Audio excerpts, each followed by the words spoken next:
ادامه گفتار رامن زنان سبزبهار شاعر خلقی تاجیکستان گلرخسار. گفتار 16.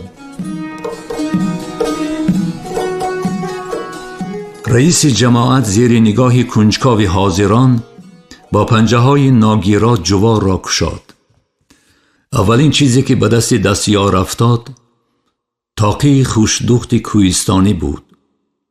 خدیر تاقی را چون موشی به قبقان در مانده با نوک پنجه گرفته دور پرتافت. زیبا تیغ کشیده به نایب رئیس نگریست. دستانش در آستینش مشت شدند. فرانت مذاق میکنی؟ راست به چشمان زیبا نگریسته پرسید خدیر. زیبا با احترام تاقی را از زمین برداشته چنگش را افشاند. رویمالش را آرامانه به کیت فراورده تاقی را پوشیده بی سخن رقیبش را کشت. در سر رویمال داشته باشدم در میان دستار داشته است، گفت کسی از حاضران شنوا. خدیر به جوال خودش دست انداخته جوراب‌های کمپری مرجان را بیرون آورد. نگاهش آب خورد که بروتهایش را تافت، اما زبانش چیزی دیگر می گفت. گویا به فرانت نه به توی عروسی هدیه آورده باشند. حاضران از جوراب‌های نقشین بی‌بها چشم نمی کندند. مردک با بی اعتنایی ساخته جوراب‌ها را بالای چیزهای دیگری نه به گوشه پرتافت. زیبا مقصد او را خوب فهمید. نوبت نیش زنی او رسیده بود. جوراب‌ها را نمایشکارانه به دست گرفته با آواز بلند گفت: این جوراب‌ها صاحب دارند و کسی دیگر نصیب نمی کند. به مردکی قلمدار مراجعت کرد. نویس 20 جفت جوراب نقشین از جماعت کمونه. 21 جفت، گفت بی جرأتانه مردک. این جوراب‌ها را در ورق مخصوص می نویسیم، تأکید کرد زیبا. یاغی خدیر با همه بیرویش دست و پا خورد. حالتی او از چشم حاضران پنهان نماند. قندت خور نعیمی، باب کردی. شنوا شادی کرد رئیس جماعت اتفاق بقایی. خدیر پنجه زد، همراه جوراب‌های کمپری مرجان گویا قهر و غضبش را به جوال پرتافت. با 4 دانه جورابش کاروان را از راه داشته باز زبان درازی می کند. دیدید؟ حاضران را ضد سبزبهاریان شورانیدنی شد. نایب رئیس نعیمی، تو باید از سمه بسیار به فرانت هدیه فرستی. 2 جفت جوراب آورده را داده رو شوهر خودت می پوشد. زیبا غضب جوشیده‌اش را با نفس چکور درون کشید. تاش که تیزی و تندی همدیه‌اش را تهدان بود، از جواب آرامانه او حیران شد. زنها بود و شدشان را آوردند. نان دهان بچه هایشان را آوردند. من املاک دار نیستم، کسی را مجبور کردن نمیتوانم. هدیه فرستادن به فرانت اختیاری است. نعیمی راست میگوید. زیبا را طرفداری کرد رئیس اتفاق. از تو نپرسیدم، نوبتت رسد گپ میزنی. زنک لب گزیده خاموش شد. خدیر به هجوم گذشت. با فرانت هدیه فرستادن اختیاری بود است؟ با اختیار خود مرغ توخ نمی کند. رئیس جماعت یک ناحیه چنین گوید از دیگران چی گیله؟ به وجدانم قسم چنین رئیس ها از یاری دیده به کار ما ضرر می رسانند. از عهده کار نبرآمده کرسی دولت را بند کرده ششتن عیب است نعیمی. زیبا زبان می گزید تا جوابی سبزبهارانه به 7 پشتی خدیر حواله نکند. تنبیه نایب رئیس را آنهایی که هدیه کم آورده بودند به طریق خود فهمیده بی‌ضابطه شدند. به فرانت هدیه فرستادن اختیاری بوده است. تکرار کرد خدیر. برای چنین سخنهای غیر قانونی نعیمی آدمان را جزا میدهند. جزا. صلابت و کلام و حسی مسئولیت شناسی نایب رئیس را بعضیها با سرجنبانی تصدیق میکردند. بعضیها سوی زنی جوان که به تیر غضب رئیس کمیسه قبول دچار شده چیکار کردنش را نمیدانست دلسوزانه مینگریستند. زیبا در این زد و خورد نگاه معنیدار و بازیگری همدیه‌اش را سوی خدیر در هوا داشته به اتحادشان ضد خود باور کرد. خود را بین جماعت تنها و بی‌پناه یافته دلش به درد آمد. یاغی خدیر علمش را از رئیس جماعت کمون ستانده نزد میزی دیگر رفت. زیبا سویش آمدن رئیس جماعت اتفاق بقایی را دیده مثل ضرب خورده ای از دیدن طبیب بیحالانه روی جوال آوردهش نشست. زنک دلسوزانه او را به پا خیزاند. خیز، آهسته گفت او، دوست کشی دشمن شاد کن نشو. یگان روز در کوچه ما هم توی می شود. خانه خدیر سوزد. خدیر نمایشکارانه به هیچ مقصد رئیس جماعت اتفاق را نزدش جیغ زد. بقایی رفت، اما سخنانش به زیبا قوت بخشیدند و به دیوار تکیه کرده چشمانش را سخت پوشید و آهی چکور کشید. اشک گلویش را می سوخت. نگاهی از اشک پرده پوششان نمی دانست به کجا دوزد. لبش را سخت گزید، اما آبی چشمش را داشتن نتوانست. غم نخور خواهر. یاغی خدیر کسی را دوست دارد همین خیل معامله می کند. راضیه را روزانه نزد مردم به خاک زده شبانه از آغوشش سر نمی داد. هوشیار باش دختر. و زیبا چنین نمود که این سخنان را در خواب می شنود، ولی او بیدار بود. شوهری کاتبه سابقی کمیزراییه نیزار یک دستک خمار داشت. دلش را خالی کرده دور شده بود. زیبا بی اختیار سوی نایب رئیس که پشتگردان می ایستاد چشم دوخت. پشتش از رویش بهتر بود، زیرا در پسی سرش چشمانی کاسمانندش عیارانه بازی نمی کردند. خیالی در نظرش تافت که مردک پسی سر نیز چشم دارد و همه را می بیند و می سنجد. مردک یک باره به قفا گشت. نگاهش به نگاه نفرتی زیبا راست آمد. نگاهش پر از نفرتی مغلوبیت بود. شرم و حیا زیور زنان است. شنوا گفت یاغی خدیر، از چنین زیور بی‌نصیب بودن زن عیب است. نیمی. زیبا نگاهش را نگریزاند. خدیر تاب نآورد، پشت گرداند. زیبا دیگر خود را داشتن نتوانست. او از جای جسته چشمانی حکم مانندی رقیبش را کندنی شد. قدمی ماند و کلوید. زنی او را کشاله کرده آهسته به گوشش گفت: برکت یابی خواهر، زنها را شرمنده نکن، حواله بد به خدا. زیبا با مدار دیوار پایان شد.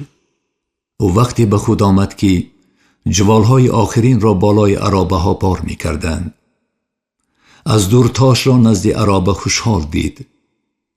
همان زن از آستینش کشیده چیزی می گفت. زیبا بی‌حس به او نگریسته چیزی را نمی فهمید. بقایی باز نزدش آمده زنی را به او شناس کرد. سوری، گوجوش از جماعت من همراه می روید. خیز خیز، خیز جانی اپا خیز. قصدن به عرابه اولین سوار می شویم. دستی مرا بین. زن آستینش را برزده آرینجی لخشوار سیاهش را نشان داد. خسورم زد. جانی بچه من در چشمی سوزن است و تو سیاحت می روی می گوید. به سیاحت نه، به مزار می روم گفتم. گپی اپای بقایی را گرداندن نمی توانستم. بین آب و آتش ماندم. برگردم پیرکی بی ایمان مرا می کشد. رفتیم خواهر. نه نمی روم. گفت بی حالانه زیبا. می روی. امری زنانه بقایی حکمنامه را می ماند. می روی. خیز. به تقدیر تنتی تا آمدن شوهرمان مرده و زیسته طاقت می کنیم آخر. در دنیا ننگ و ناموس گفتنی گپ است. بر قصد رو. گفت بقایی. راهی سفید. سخنان همدردی زنها گویا به آتش غرور زیبا روغن ریخت که یک بار در گرفت. آنی که مهر جماعت را سپرده رفتنی بود احساس کرد که تا یاغی خدیر و خدیرها هستند او نیز خواهد بود. دست را تیپه. راست گفتی. به عرابه اولین میشینم. مراجعت کرد به همسفری مهربانش. خیر، ما رفتیم. بقایی تبسم کنان آنها را تا عرابه اول گسیل کرد. تاش نگاهی تمسخورش را از رئیسه رنگ پریده گریزانده، بلکه گویا او را ندیده، به عرابه سوار شدن خواست.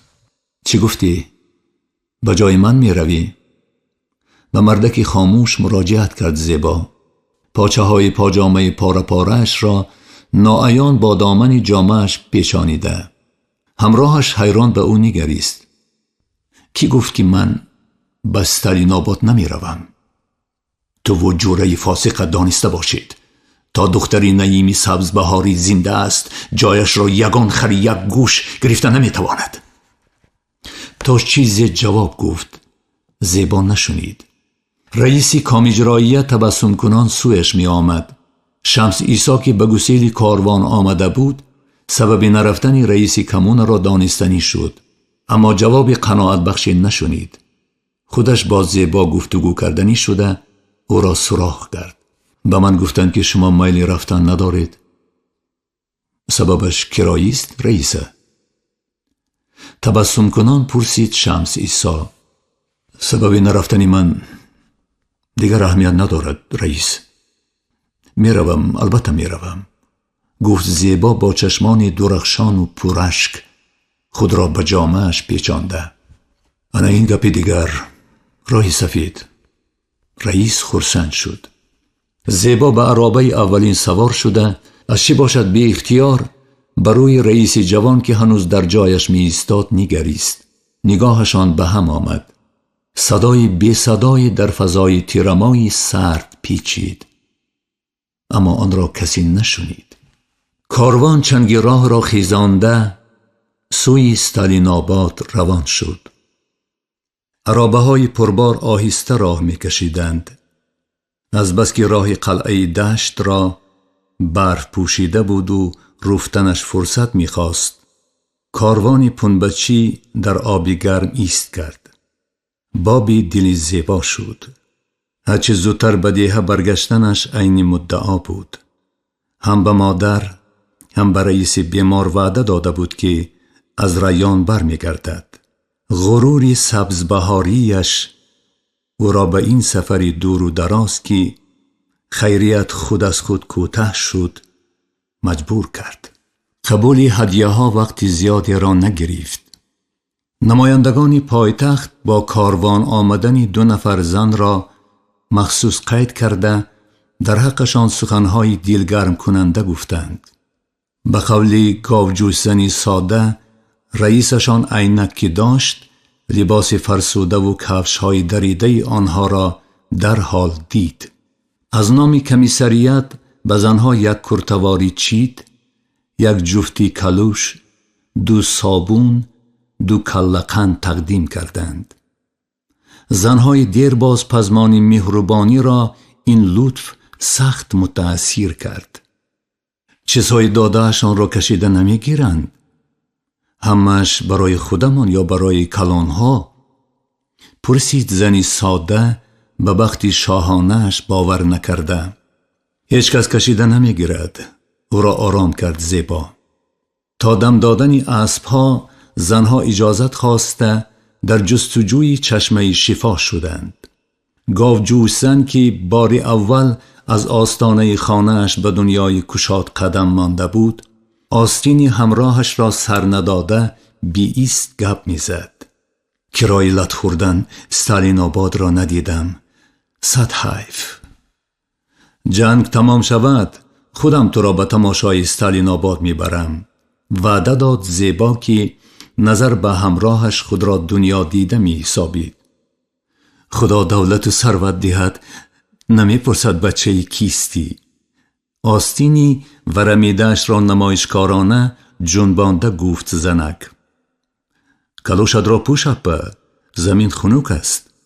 گفت زیبا که هر دم ناعیان به کلوش نوی خود نگشتن او را با هوس می دید. حیف می شود. اقرار شد زنک. آستینی همراهش را سختر داشته و بی ایست مصلحت و مشورت پرسیده. هرچند زن از زیبا کلانسال بود، دیده و شنیدهش را نسبت به محلی مشهور نقل کرده و شهر داده، از خرسندی و حیرت و سوالهای ساده همراهش ذوق می برد. الحال خود را نه تنها نماینده جماعت کلان بلکه حامی همه زنهای ناحیه می دانست. از بی جرأتی و بی قدرتی پیشترش شرمش می آمد. او نیز بار اول از کوچه های تنگ و مارپیچ آبی گرم که دو طرف سفیداران صف آراسته بودند بار نخست قدم می زد.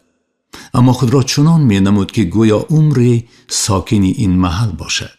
چند سال مقدم وقتی که همراه پدر میدان را گذشته استالین آباد حقجویی می رفت، از سر کوه آبی گرم مشهور را با نگاه جستجو کرد، اما چیزی را ندید. رایان زیر انبوه درختان نمی نمود. قصه معجزه آب شفا در زبان دردمندان آیت نماز بود. وایمه یا آرزو می کردند که عاجزان مادرزاد نیز 2-3 بار به حوض تبرک درآیند، پرزنان بیرون می آیند. خیریه عاجزی مادرزاد نباشد هم دردش کهنه بود. بیمار که به معجزه آب باور داشت قریبانش را نیز باور کننده توانست. زیبا 10 قدم از آب شفا دورتر می ایستاد و می خواست با چشم خود معجزه آن را ببیند. به امید دیدن سرچشمه مقدس قد جویبار کلان بوخیز روان شدند. در دو طرف جویبار زنهای کاکل دراز آبی گرم صحبت کنان سر و لباس خود و کودکانشان را می شستند. آنها به سلام زنهای ناشناسی حیران نما بی اعتبار علی گرفته مشغول کار و صحبت خود شدند. گاوجوش زن از این زنهای بی مهر و بی پروا فلک رنجید. یک بار نمی پرسند که آی بنده های خدا از کجا آمده، کجا روانید؟ از چای نانشان گذشتیم، تاجیک نیستند، چه بلا؟ مثل ما هر روز صدها نفر از اینجا می گذرند، کدام آنها را پرسپاس کرده و چای تکلیف کنند؟ گفت زیبا که خود نیز از بی‌لطفی زنهای آب گرمی خرسند نبود. به بخت زنهای خداداد که بیدود و علو و خرج هیزم در آب گرم مفت شستشو می کردند، زنانه حسد برده من بعد می کوشیدند نگاه نکنند. رهروان پنهان از یکدیگر کاکلان خود را به کاکلان زمین روبی زنان آب گرمی مقایسه کرده نسبت به خود بی انصافی قسمت را می دیدند. جویبار شفا یقین بی معجزه نبود. در سربند جویبار دورتر از حوض کلان که موسفید دستار کلانی با چشمان پوشیده سکوت می کرد. گاه زیر عینک به کتاب مقاوه چرمین نگریسته لبانش می جنبیدند. زنها در گوشه نشستند. شیخی چشمه بودگیست. زیبا جواب نداد. نخواد همان چشمه تعریفی همین جویبار باشد. آیسته پرسید گاوجوش زن. زیبا کتف در هم کشید. واهمه می کردن که در دم چشمه تخم می پزد. گاوجوش زن افسوس می خورد که لبلبوی نآورده است تا قدرت آب را بسنجد. در پایان آب سرچشمه چندی عاجزان سال خورده به کربه و جامه پیچیده می خوابیدند. کسی پرواز نمی کرد. زنها روی شسته به مراد زلفشان را در جوی ترک کردند. آنها با احترام از موسفی چشم نمی کندند. عاقبت شیخ چشمانش را کشاده به معنی خوش چی می فرمایید سویشان نگریست. زیبا تاریخ کسلی خیریه را مختصر نقل کرد. دردش کهنه شده است. مشکل عاجزه را تنها پروردگار 18,000 عالم آسان کرده می تواند. از جان نبرآمده امید است، گفت شیخ. بی‌پروایی شیخ چشمه نسبت به عاجزه سبزبهاری به زیبا سخت رسید. خود را به زور از تلخ گویی نگاه داشته پرسید. ظرفی می بود همراه کمی آب می گرفتم. چشمه را خاکش شفا بخش است، گفت موی سفید و خم شده از شیرازه سفالک بسته جویبار چند پاره خاک کنده به زنها تقسیم کرد. خاک را به آب می خورند؟ جدی سؤال کرد گاوجوش زن. خاک را آب کرده بطنی بیمار می مالند. کوتاه جواب داد پیرکی در عوض مهربانیش از زیبا یک پاره قند گرفته. وقتی زنها به سرای برگشتند، اسب عرابه ها آماده برگشتن بودند. خیریه کلوخی خشک را به چشم و ابرو مالید. دیرگاه زیر لب عبادت کرد و ناخواست آن را گزید. فیغانی زیبا برآمد. نشانه نارضا سر جنباند. کلوخ را گزیدن بیبیش را دیده علم نیز طلبگار شد. زیبا کلقندها را 5 تقسیم کرده حصه از همه کلانش را به کودک داد. حصه دیگرش را برای لاله ماند. خیریه به قند نگاه نکرد. معلول بود که از خوردن خاک مقدس محرومش کردند. شیخ گفت که خاک را نمی خورند، آب کرده به بدن می مالند. گفت زیبا. عاجزه به حرمت سخنان شیخ دست بر روی کشید. از موی مدد. میرنده زهر مار را خورده شفا یافته است. گفت خیریه. دخترت، مادرت صحت و سلامتند؟ پاره خاک را زیر بالینش از بچه پنهان کرده حال پرسی نمود خیریه که امیدی شفا دلگرم کرده بود. سریره اول به خانه شما در آمدم. گفت زیبا. خدا بختی سفیدت دهد. دعا کرد کمپیر. نشانه به مادر ناعیان چشمک زد. می ترسید مبادا مادر از تشریف دیروزه مرزیه که عروسی گمگشته‌اش را از هر خانه می جست نقل کند. دختر پیشکی می دانست دوگانه از سفر خوشحال برگشته‌اش را چی بزمی در پیش است. مادر نی. زیبا چشمک زنی او را دیده هراسان شد. چی گپ خاله؟ هیچ گپ نی، تینجیست؟ گفت صاحب خانه بدگوهر است، خوش آمد. علاوه کرد خیریه که حتی در حق خوک صحرا بدگویی را روا نمی دید. بدل نگیر. سخنان تهدار زن زیبا را بی‌ضابطه کردند. او از جای خیست. لاله را یاد کردم. چای جوشید، اشاره کرد نشانه. نشانه دوگانش را گسیل کرده نارضاییش را از مادر پنهان نکرد. شرط بود یک پیاله چای ننوشیده خبر رساندن.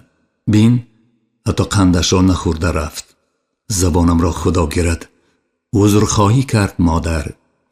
نشانه بی دماغ به تگ صندلی لخشه کشید. نامعقول کرده است. زیبا سوزن است که گم می شود. عقلش کم شده است. مرزیه را خود به خود گفت خیریه. باید همراهش می رفتی. نشانه را ملامت کرد مادر. مرزیه بی اجازت به سفر رفتنی کلینش را اصلا نمی بخشد. عالم را به سرش می بردارد. نشانه نیز عیناً در چنین اندیشه بود. هوا تاریک می شد. نشانه چراغ گرانده کلوخی شفابخش را به آب گرم محلول کرد و از گردن تا کف پای بیمار مالید. سپس علوی تگی صندلی را روشن کرده کرپه را تا گردنی عاجزه که زمستان و تابستان خنک می‌خورد پوشاند. بیمار زیلی لب دیرگاه عبادت کرده نبیره در پهلویش خفته را نوازش کنان چشم پوشید. نشانه که دلش بعد رفتن زیبا دمادم سیاهی می آورد از خانه برآمد. در راه از پسش زنجیر کرد. دخترک در راه تاریک دیه به سنگ‌های یخبسته پیش پا خورده سوی خانه زیبا می دوید و زمینی زیر پایش را حس نمی کرد. گویا کسی او را با قوه 10 چند به آن طرف دیه تیله می داد. وقت هم تلخ و شیرین می شده است. می اندیشید او زیبا و سعید را که هنوز در حقشان بد و نیک می گفتند رهاره یاد آورده. همان وقت یک دیه 2 تقسیم شده بود. گروه طرفدار و گروه ملامتگر. عاقبت هر دو گروه طرفدار زن و شوهر جوان شدند و مرزیه تنها ماند. اما به تنهاییش اصلا تن دادنی نیست. مهر کمپری مرزیه یک چشم است. می اندیشید دختر. او پسرش را دوست نمی دارد. پسرش را دوست می داشت، زنش را عذاب نمی داد. برای دلاور نه تنها مادر و خواهرش بلکه کلبیدی تگی دروازه اشان را نیز دوست می دارم. نشانه از دروازه نیمراغ وارد شده یک بار خود را به پشت شهتوت گرفت. برای نشاندن هیجان انگشتش را سخت گزید. آن منظره را که از دری گشاد خانه می دید رهاره در خیالش نموده بود. همه چیز را که در این خانه به عروسش نسبت داشت روی حولی می پرتافت. دخترچه که به خرخشه بی آخری مادر و مادر کلانش هیچ عادت کردن نمی توانست، لختکچه خودبافتش را از پیش کشاله کنان گاه به یکی گاه به دیگری می نگریست. عاقبت به امید امنیت دامن بیبیش را داشت. هدیه های از آب گرم آورده زیبا در روی حولی چاش و پریش بودند. آخرین چیزی که به آن آتش جهلی خوشتامند ریخت سوزنی عروسی عروس بود. کمپیر باشه سوزنی را از دیوار کنده پرتافت و به زیبا که به دیوار پشت مانده خاموش می ایستاد نزدیک شد. از کجای آمدی؟ به همه جا گم شو. در خانه حلال پسرم تو را دیگر راه نمی دیم. زنی خودفروش سزاواری سنگسار است. تمامی سبز بهار را به پا می خیزانم. تو را شرمنده و رسوا می کنم. آهسته اما می شنوند. و مردم چی می گویند؟ سوزنیش را از روی خاک برداشته و افشانده زاری کرد زیبا. مردم چی می گویند؟ شورید کمپیر. می گویند که ای زودتر خانم را خالی کن، بیخاصیتی شم قدم.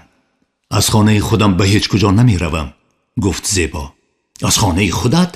شورید خوشدامن. تو صدقه خانه آباد شوی. زیبا چون دید که کمپیر به گپش اعتبار نداده به هجوم گذشته نیست، پیشکی به خود مدافعه گذشت. همراه ما زیستن نخواهی؟ 4 طرفت قبله. نان ما را تلخ نکن، ما اون آدموار زندگی کنیم. ها؟ تو کی صاحب خانه شدی؟ نبیرش را مثل کلابت تیله داده به عروسش نزدیک شد خوشدامن. دزدی زور صاحبی گاو را بسته است؟ کو گم شو، خودت گم شو. آستینی کرته فرسوده کیلین در دست خوشدامن ماند. نشانه که از گفتگوی آنها چیزی را نمی فهمید از پسی توت برآمد. دمی به خود آمد که زیبا او را از بالای کمپری موی پریشان کشاله می کرد. دختر از دست دوگانه‌اش رها یافته به کتفان لاغر کمپیر 2-3 موش زده فیغان کودک را برآورد. زیبا به بر روی آتش گرفته دوگانه‌اش بی خودانه 2 شپاتی فراورد. مویهای سفید و پریشان خوشدامنش را به ترتیب آورد. نشانه بری روی سرخ شدهش را داشته هنوز غضب می کرد. از چشمانش شراره می پرید. زبان اشاره هایش را حتی مرزیه می فهمید. در پشتت زین زده سوار شود گپ نمی زنی. در این خانه یک دم استی تو آدم نی، پیشتر را. نشانه باز به کمپیر نزدیک شد. زیبا از احتیاط خوشدامنش را حمایه کرده پیش راه دوگانه‌اش را که دیر می ترکید، اما چون می ترکید دیر به خود می آمد داشته مشتی آبداری به پشتش خورد. او را بار دیگر بیرنجانی. از سری کتف دوگانه‌اش کمپیر را با مشت اشاره و تهدید کرد. نشانه انگشت به گلو برده می کشم، بدخانت را آتش می زنم. دختر چنان کمپیر را تهدید کرد که به جدی بودن آن سینها رو خوشدامن شبهه نکردند. کمپیر را گویا افسون کرده باشند. نبیرش را به بغلش شنانده پشتش را به ستون نهاد و به عالمی تاریکستان با چشمان خیره‌اش نگریسته خاموش ماند. او در چه خیال بود زیبا نمی دانست، اما دلش به حال کمپیر سخت سوخت. او مرزیه را خوب آموخته بود. بعد سرد شدن آتش جهلش او هر بار از کرده پشیمان دامنی گریه را سر می داد، اما بار دیگر نغمه‌اش را عیناً تکرار می کرد. زیبا او را تنها پرتافته رفتنی نبود، اما نشانه چیزهای چاش و پریش را جمع آورده او را اشاره و امر کرد. پیشتر را. دودیلگی دوگانه‌اش را دیده دخترچه را از بغل بیبیش کنده گرفت و پیشتر آمد. زیبا لکات و خسته از پس صاحب درکی بی زبانش که در عین حال از او چند سر و گردن بالا بود روان شد.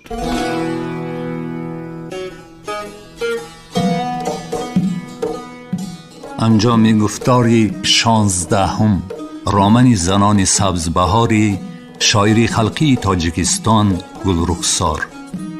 در آماده نمودن گفتار اینها سهم گذاشتند: محرر کارمند شایسته تاجیکستان شهاب الدین حق نظر، راوی هنرپیشه خلقی تاجیکستان محمد جان شادی، کارگردان طالب محمود.